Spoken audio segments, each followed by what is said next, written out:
Treatise of the Regeneration of the Son of the Sun. Or Methodical Discourse on the Manufacture of Physical Stone, its Origin, and the Possibility of Making it. Hermes, nicknamed 3 times very large, in his Emerald Table, said that what is below is like what is above, and that what is above is like what is below. And how much there seems to be some reluctance to the external senses to frankly avow this paradox, if the inner eyes of the mind conceive that certain harmony and propriety between the superior and inferior things, which by analogy of time, sympathize together, and have some relation between them. Thus God, who is the true Son of Righteousness, who is 3 in person, and 1 in essence, will to explain better his nature and the image of his divinity, in the eye of the world, than in all his other works, and made us discover there, that just as God is one, from whom all good comes, so his nature could not suffer 2 sons, any more than the plurality of the gods cannot be supported, and as all good came from God, and that all things have their being, their increase, and their preservation from this one, thus the Son makes the generations, gives fecundity, growth, and the preservation of all that depends on the elementary family. Secondly, God inserted in the Son, the true image of the Trinity in unity, for the Son being like the Vicar of God, distributes by light all the benefits of nature, by its movement and its heat, giving life everywhere, and on light and movement depends the vivifying heat of the Son, as well as the third person of the Trinity, proceeds from the first and from the second, and God, who is the inextinguishable and comprehensible light, has himself made this bright sun to light up the world, as long as time lasts, without any mortal having the power to know the essence or the substance of the sun, God having reserved this knowledge to himself. So it is the throne of his tabernacle, and the vivifying heat of everyone.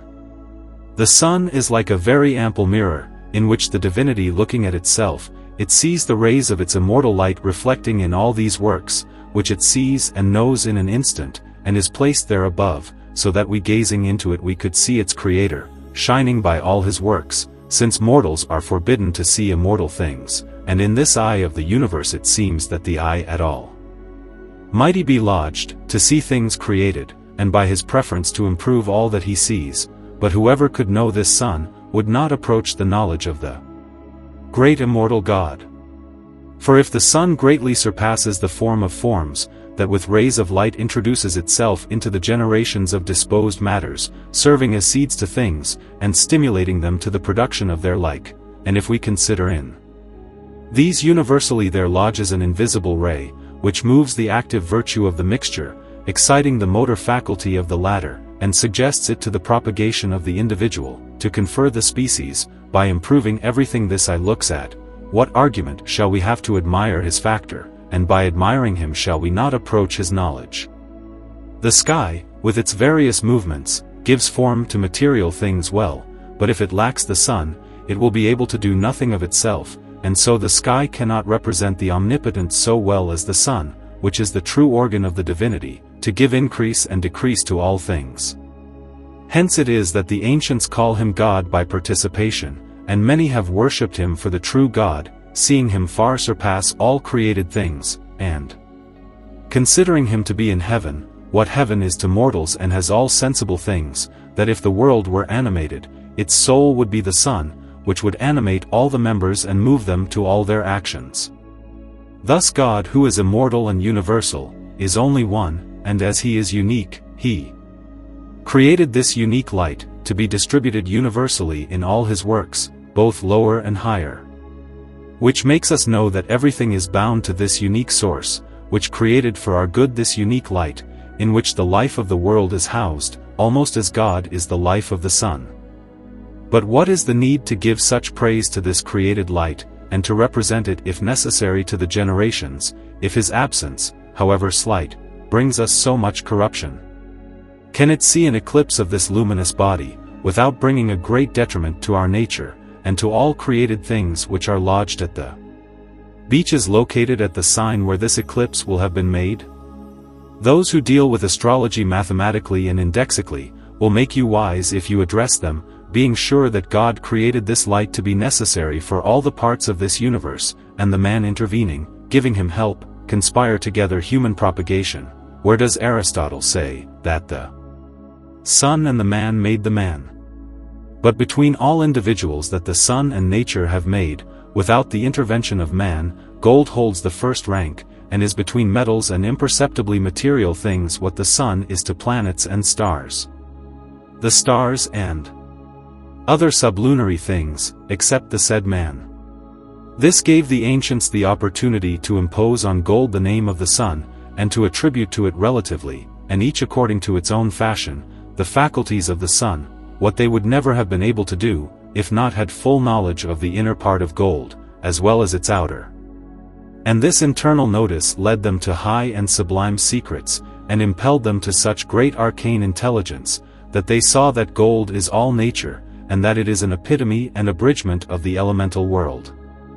If we accept man, as it is said before, and because all nature is obliged to this celestial body, and it contains all nature in itself, and they loudly proclaimed, that the sun terrestrial also contained all nature, and as this great sun is the author and father of medicine, and is the same physician, who can cure all sorts of infirmities, as will be more fully demonstrated hereafter. And as the supreme sun is the king of all celestial bodies, the planets and stars, which it illuminates, governs them, and imprints on them with its influence, in the same way the infinitesimal sun ennobles, decorates, and influences its virtues on the other metals, if the pores are opened and tightened to him, as they can be. As the moon receives its light only by the participation of the sun, so silver, which is the physical moon of the alchemists, receives its whiteness only from the participation of the light of the terrestrial sun, and does not hold its perfection except from him, and as the shining sun contains in itself all the colors, and is the father of them, thus gold contains in itself all the colors one could imagine, which will be explained elsewhere. And as the sun holds the first place between the stars, so gold holds the first degree between corporeal things. The sun is free from the fear of the elements,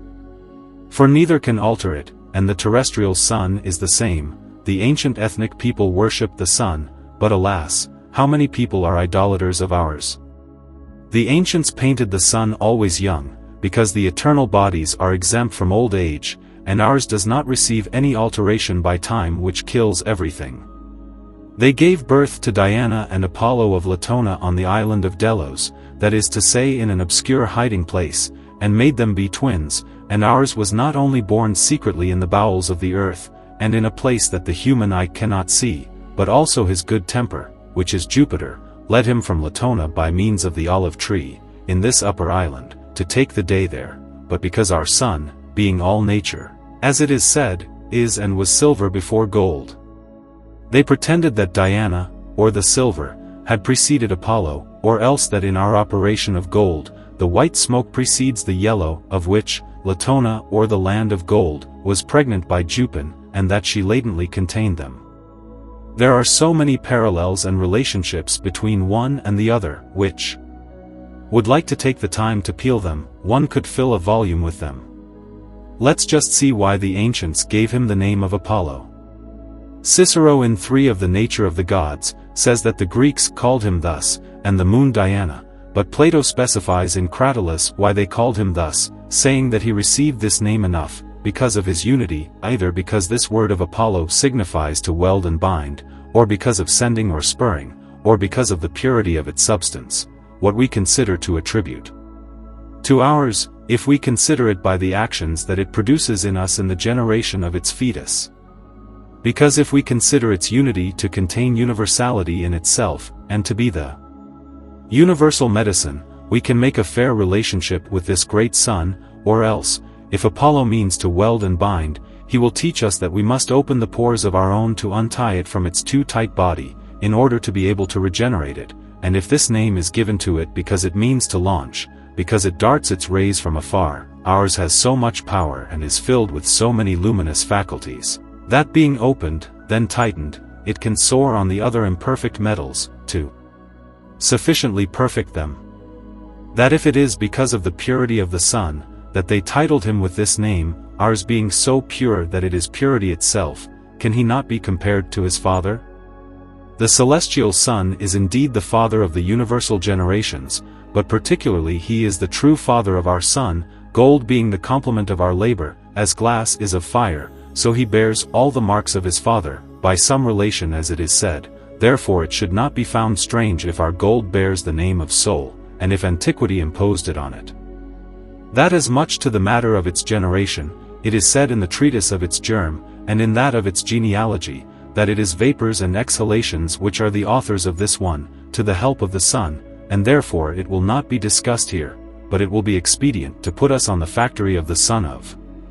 our sun, namely chemical gold, or what is called the stone, or the philosopher's powder. We will therefore say that this powder is nothing else, if not pure gold very remote in its first matter, to once again die and rot, so that from this putrefaction there may take place a regeneration of itself, more excellent than it was, under the conservation of the species, and all coming from the solution of his body, in his own water, and from the congealing of his spirit, aided by the external agent,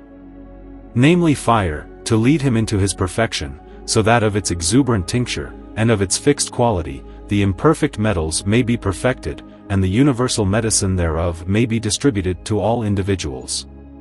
universally, which having the same power over all material, diseased, bodies as the great sun has it on the lower bodies, or if they are healthy, maintain them in their praiseworthy temperament, to live without inconveniences an incredible length of time, even beyond human belief, by the restoration of gluten, ros, and cambion, of each of the bodies, and by its invigorating warmth, fomenting the overflowing frigidity of the elements, to make the temperate parts lasting and improving, and to produce them healthy until the time appointed for death by the sovereign creator of all things, also to restore precious stones to their true temperament, or shapes, with the same principles that nature builds them underground, with the same properties and virtues that they naturally have, and to make the glass malleable and ductile under the hammer, with an infinity of properties, which his grandfather the celestial sun bestowed upon him and lodge in him occultly, and which cannot be perceived, except by the eye of the philosopher, who knows by what means he loosens and tightens our soul, to make it receive its infinite properties, and to make appear in action, what gold contains in power. In which it appears that he is unique, since he is universal, and that if he is unique in his generation, he must also be so in his regeneration. That is to say that nothing strange should enter, which does not have the same origin as it, and which is not of the same nature, otherwise it could never be universal, as it is.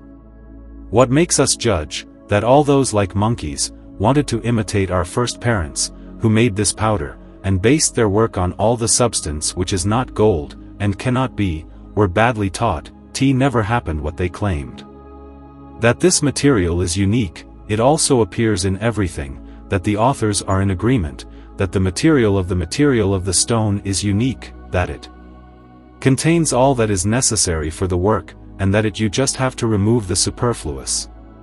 And yet, there are an infinity of people, who would know how to work without combining, and without admitting this so much recommended unity, they rush into the multitude of things, which could not produce what ours will do. Nevertheless, there are several things capable of being gold, over time, which are of his nature, and came from the same principle as him, that for all this, are not the intention of alchemy, not to possess currently, the fixed grain of gold, from which our Peter expects its perfection, for mercury, which is the rudiment of the metals, and all the imperfect metals, are well destined from nature, to be gold, because they proceed from imperfection, to the perfection of the metal, the most perfect circularly, that gold was as they are, and that in a long succession of years they would undoubtedly be gold. However, all these are not the first material of gold, which must be reborn in the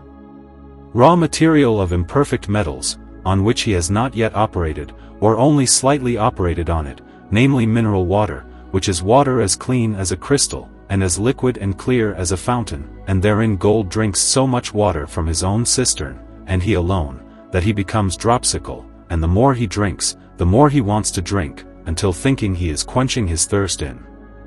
his fountain, he drowns completely, and all his limbs rot. Then from this putrefaction, there follows a generation, and very glorious resurrection of our Son of the Sun, and who has his dominion over all the ends of the earth. From this, with good reason, we will be able to collect, mixed of what nature, qualities, and virtues, and properties, they may be, must be excluded from our work, and are of the number of things which are strange in our composition, or rather union. Indeed, even if mercury or common quicksilver, with all the imperfect metals, were rendered in their first matter, still could they not be our permanent subject with gold, because if our composition was done with water of lead, and its body, and its first matter, it would move back, in its projection.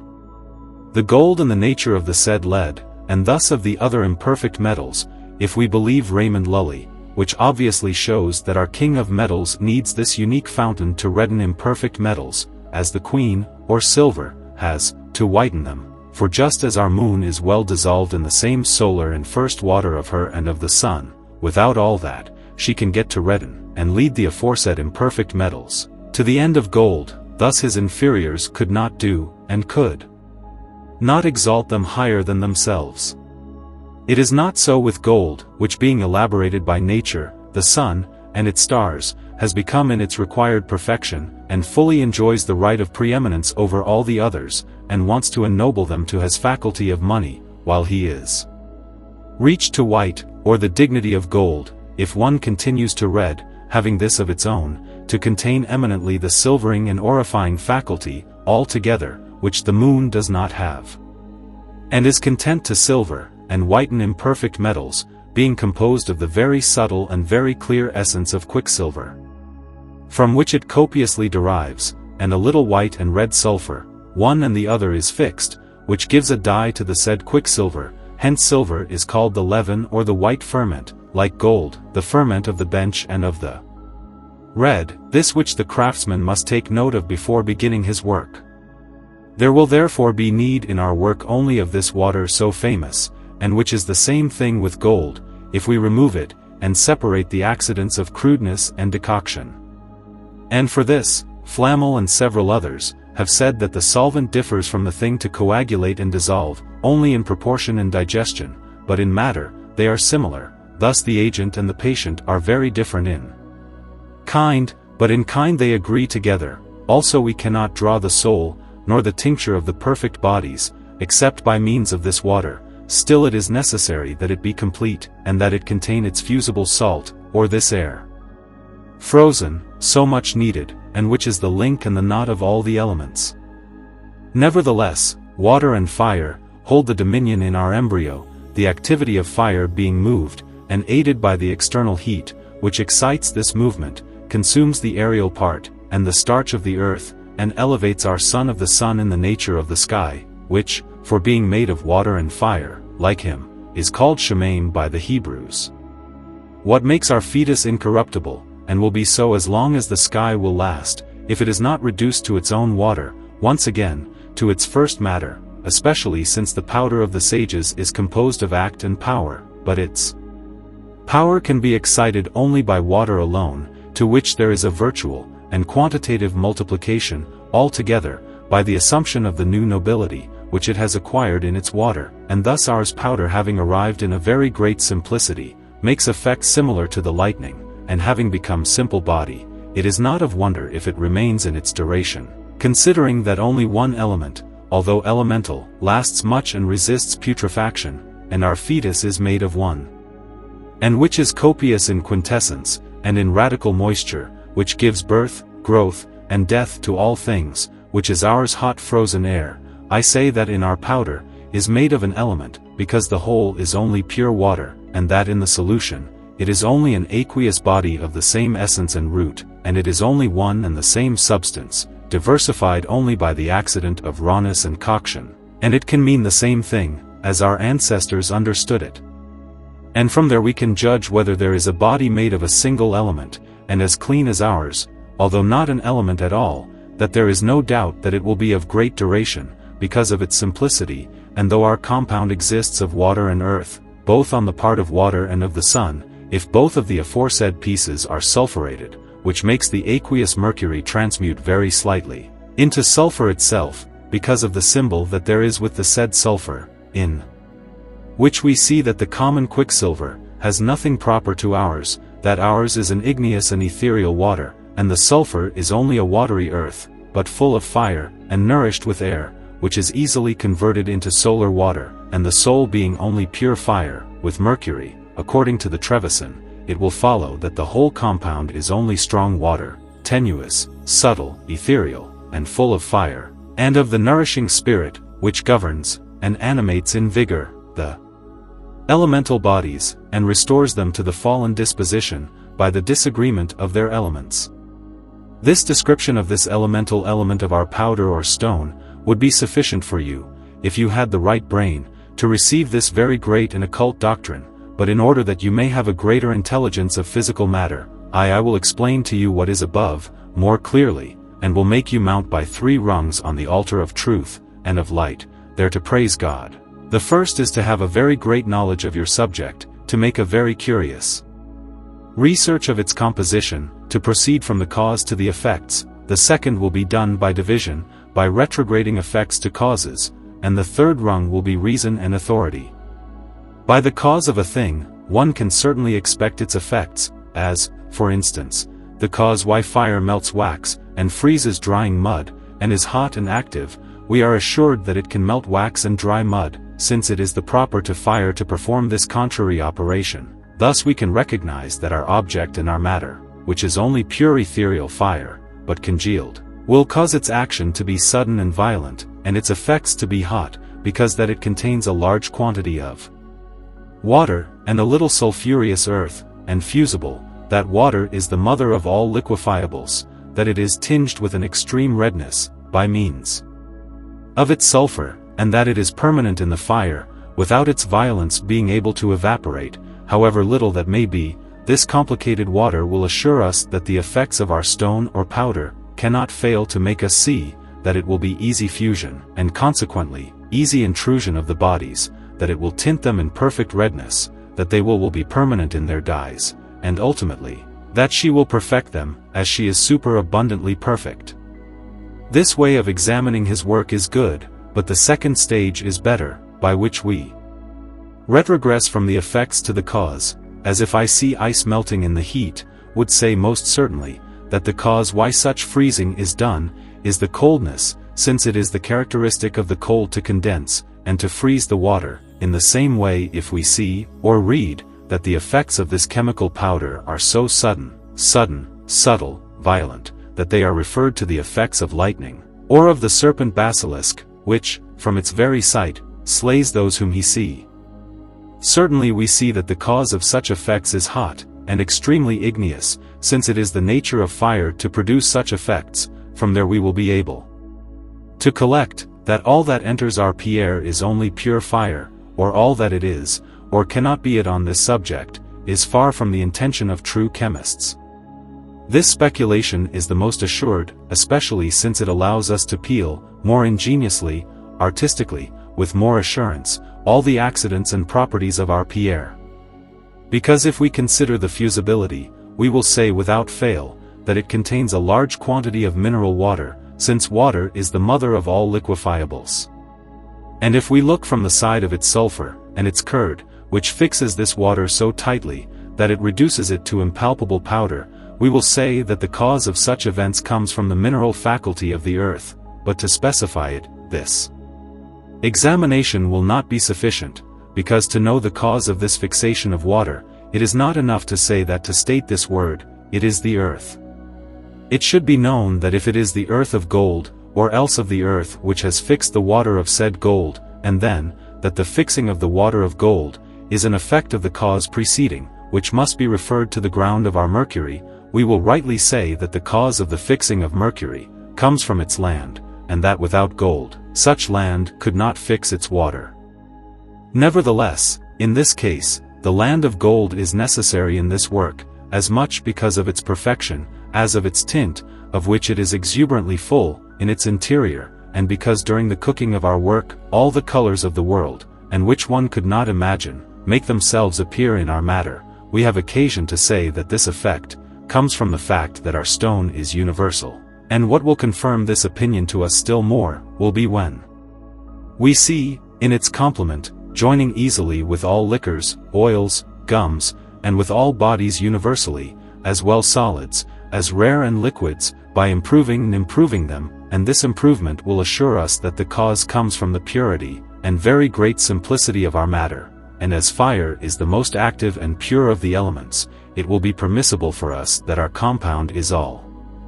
fire, and that if all our labor consists in converting the elements of the mixture into fire, that it is necessary to choose a matter greatly igneous, to be the cause of such effects, and that if water enters it, that it must be greatly ethereal and capable of flame, having reflected on all the other effects of the stone, to reduce them to their cause. We let us come very close to the composition of this one. And let's say, if the material of the stone is unique, and that without doubt gold enters it, infallibly the gold will be the material of the stone, but because we are told about the solution, that it must be made in radical things of its highest kind, and that it must be the same source and root as gold, that it must be mined. Who will be so deprived of sense and judgment, to have recourse to eggs, sperm, menses, hair, human blood, arsenic, sublimated, antimony, marcasites, sandarac, realgar, orpiment, vitriol, vulgar sulfur, and things which naturally have no propensity for gold? Consequently, we will judge that it is not this required agent, considering even that not being gold, and not being able to be it, the composition would be made of a strange body, and that it only wants the unit, and since it is only one thing, and must truly be water, who will be so stupid as to take stones, minerals, semi-minerals, imperfect metals, and all that is not water of itself and by itself, would not know how to resolve it, and although the salts are fusible, and that in water and in a humid place, they can be resolved into water, shall we consider that they are gold, having been, or capable of being?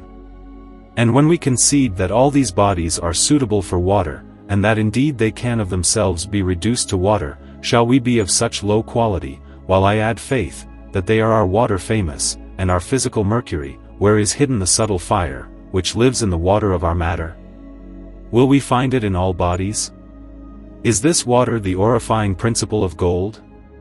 Will he resolve himself in such waters in radical things of his kind?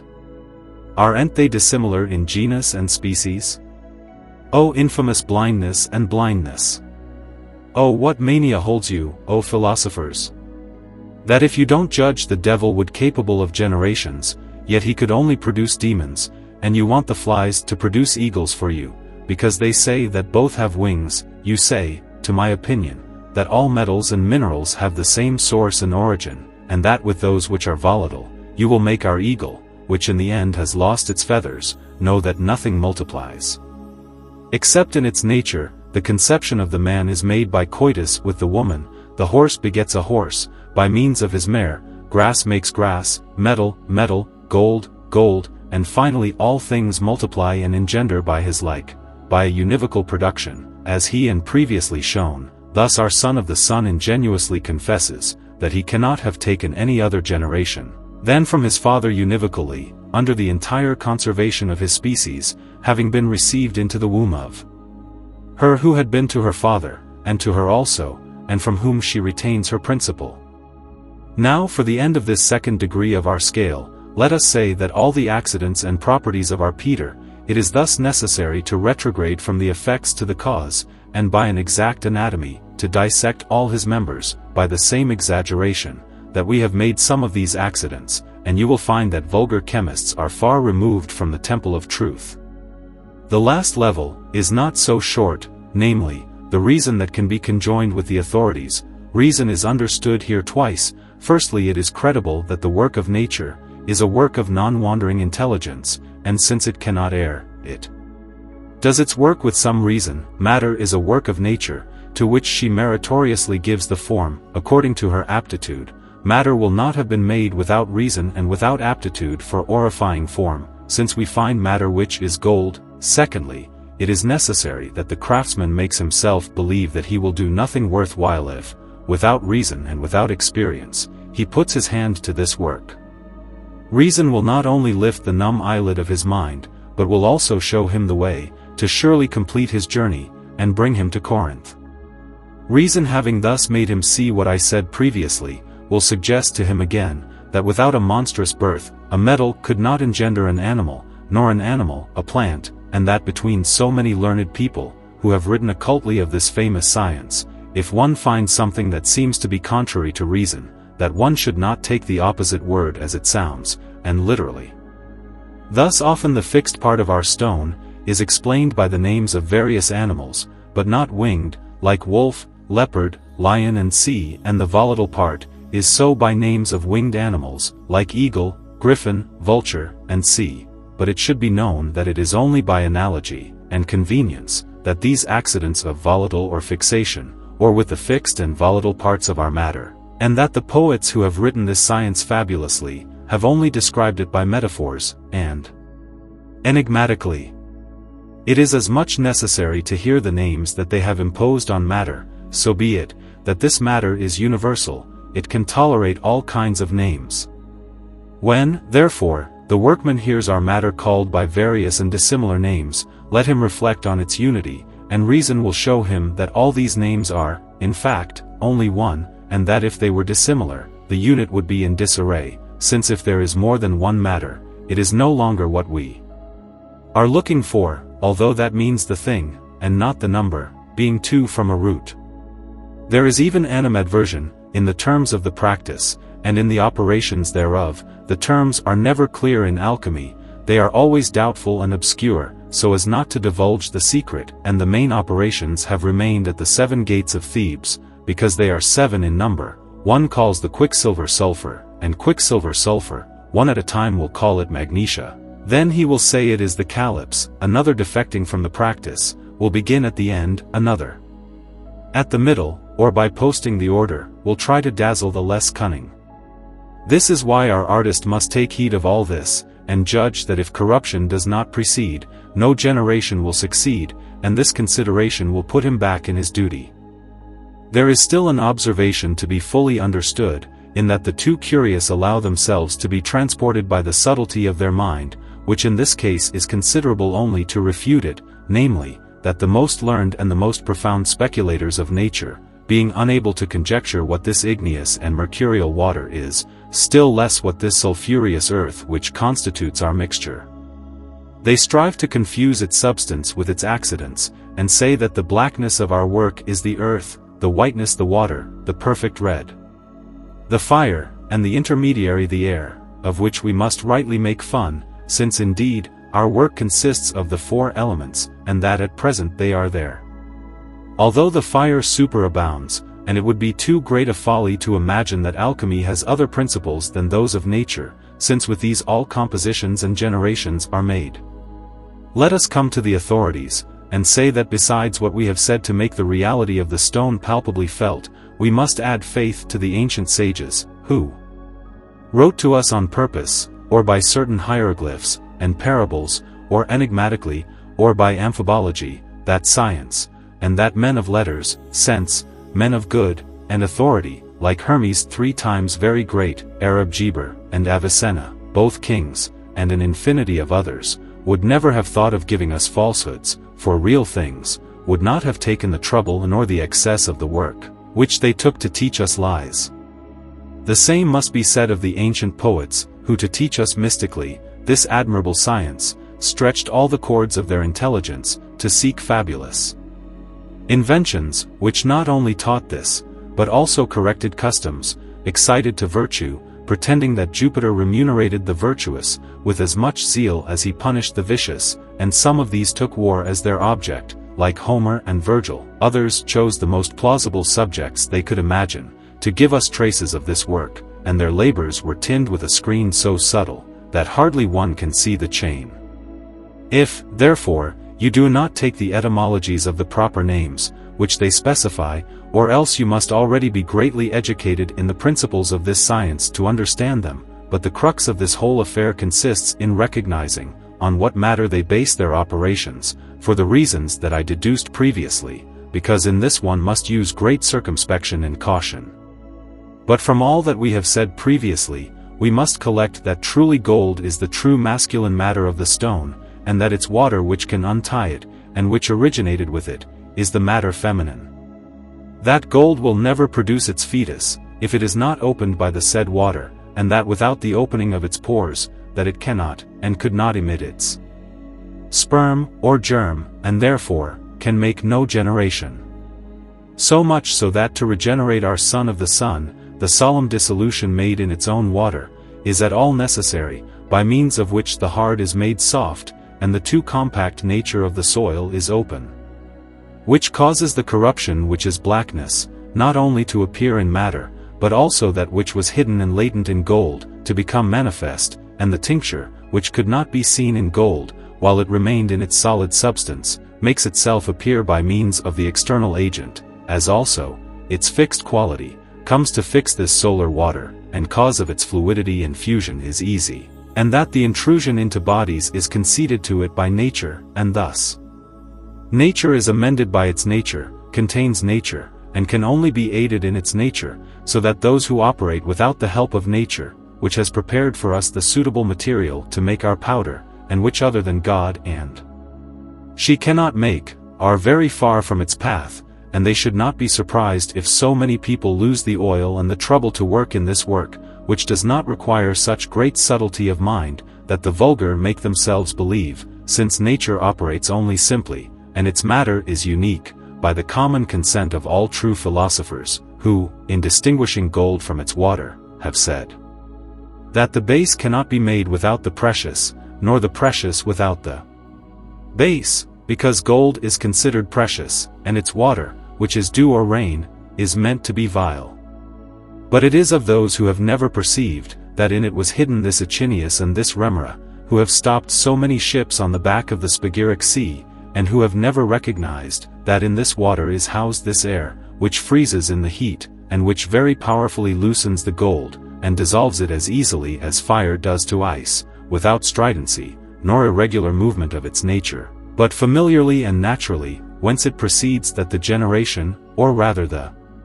regeneration, of the Son, is made of it by the univocal generation, and under the conservation of the species, so that this water does not differ gold, only rawness, and not substance, of which it is made by nature. I know that there will be many people who will doubt, if this water is the mother of gold, and if with water it is possible to make gold, but if we believe in the peat of the philosophers, we shall find that the blank in the manuscript, and the sky are made of the elements, and if these substances are so much purer, than our powder or stone can be, why not will be gold and our powder made by the elements?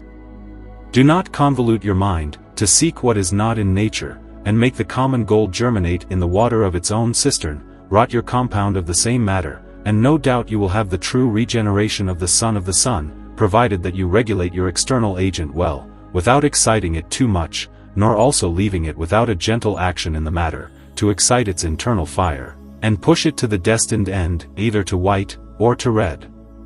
The method for doing this is fairly explained above, which you can use, and above all be careful not to have in front of your eyes any mercury other than that which is extracted from one or the other substance alleged above, namely bread, wine, and water, but especially water, especially as it seems more natural, that it is the true principle of gold, and that it is the true and legitimate solvent of this one, and of all congealed bodies, without however neglecting the other two first, because with them, our powder can be made, as it is said previously. This in my opinion is all that can be said of the regeneration of gold, at least it will be enough to have a greater understanding of the physical secret, and whoever carefully reads this booklet, with what precedes, will easily be able here and tune the authors, however obscure they may be, if he knows how to prudently distinguish on what materials they base their practices. It only remains for you now to lay your hands on the practice, which has an unfortunate beginning, and the labors of Hercules are necessary, but after the first preparation of your water, and your solvent being well done, it will not be more than a woman's work, and a child's game, because there will be nothing more to do than maintain the lamp geometrically adapted to the vessel. That is to say that there is enough air, to allow the fire to maintain itself uniformly in the stove, and that one can increase or decrease it, according to the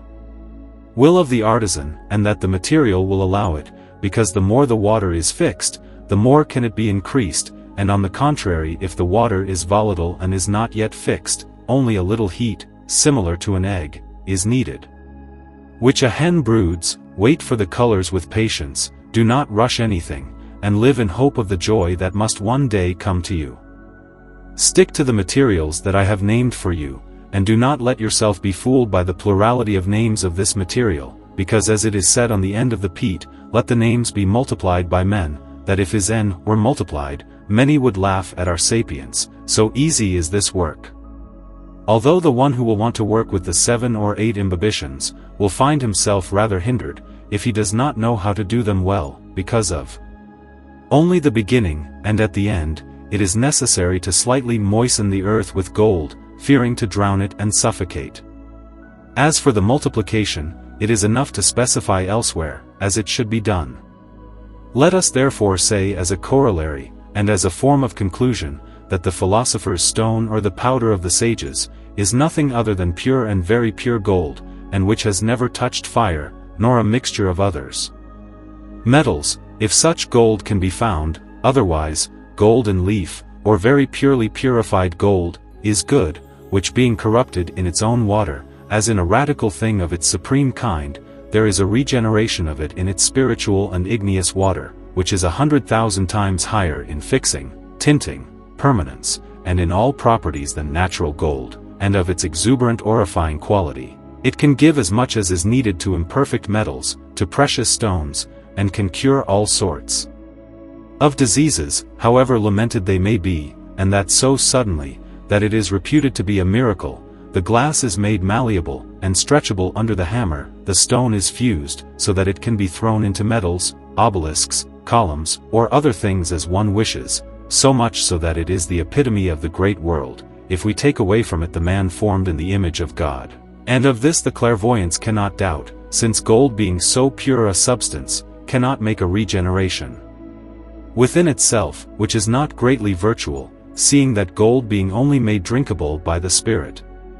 Wine, and its land holds unspeakable power, to profligate and drive away all diseases, and to almost revive those who are near death, and if by frequent solution and fixation this gold acquires such great subtlety, goodness, agility, and medicinal property, of how much will it be able to surpass common gold, nor even potable gold?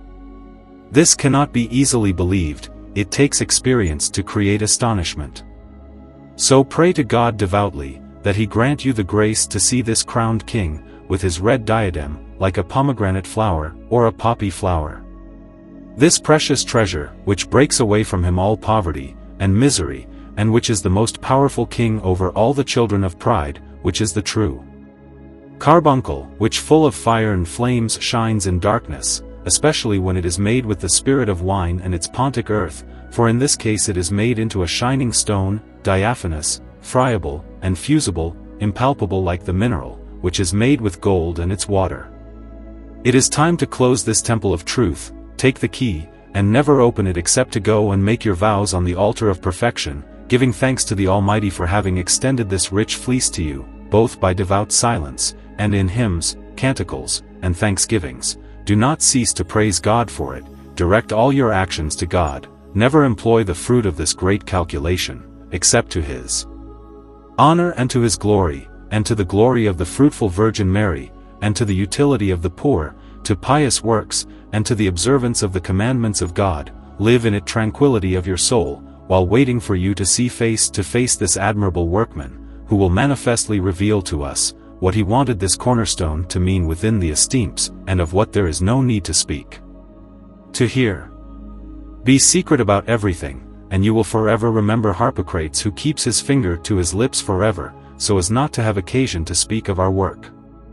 And so God will send you the holy blessing, will bless your work, and as the gatekeeper of your works, will open the way for you, to happily reach your destination, and to the height of your hope. Always keep your consciences clear and pure, do not let none rot their stains, wash often in the sacraments, and serve God.